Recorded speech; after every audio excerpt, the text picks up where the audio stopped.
formato para chegar no futuro, passar um pouquinho rapidinho aqui pelo passado recente.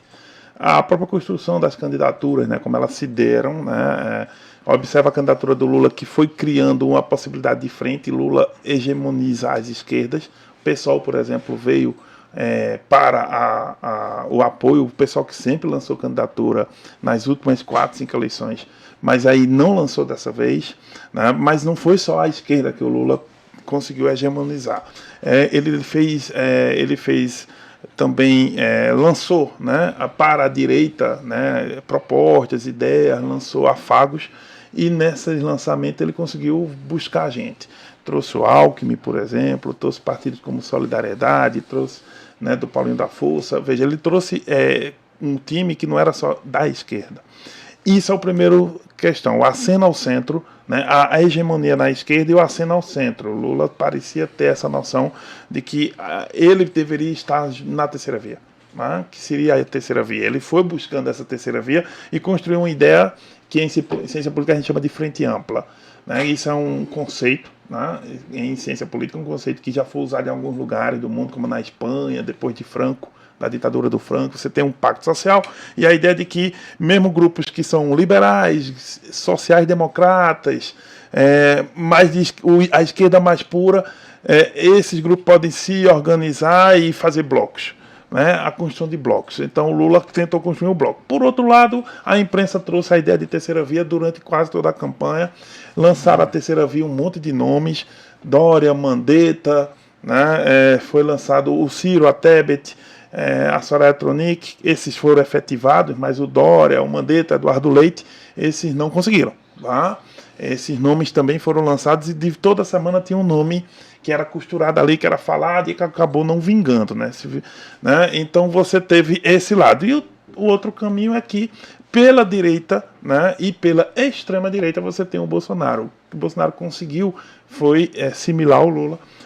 Nesse aspecto é que o Bolsonaro conseguiu hegemonizar a direita. A direita tradicional reduziu muito seu campo de ação, mas o Bolsonaro que acabou sendo o receptivo, né? Aquele que recebia, né, esses votos, o recebedor desses votos que vinham mais para a direita e para o campo conservador. Ele juntou o campo conservador, o campo reacionário, que não é a mesma coisa, mas o campo, um campo liberal também, na economia pelo menos, muita gente liberal na economia.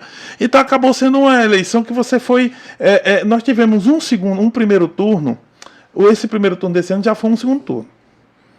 Então, um cenário que a gente não pode perder de vista. Foi um segundo turno. Por quê? Porque o Lula e o Bolsonaro, no primeiro turno dessas eleições, somaram juntos 91,63% dos votos.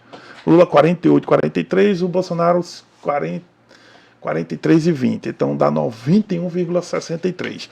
91% dos votos em dois candidatos, num primeiro turno, já sinaliza que a eleição era não só polarizada, mas ela estava a partir de blocos já formatados. O que ficou em disputa para o dia 30 de outubro foram 9% dos votos, considerando que quem já votou num continuaria a votar. E isso é verdade.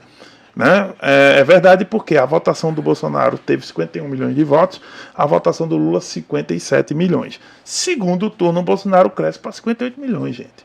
Ele cresce 7 milhões de votos. E o Lula cresce 3 milhões de votos.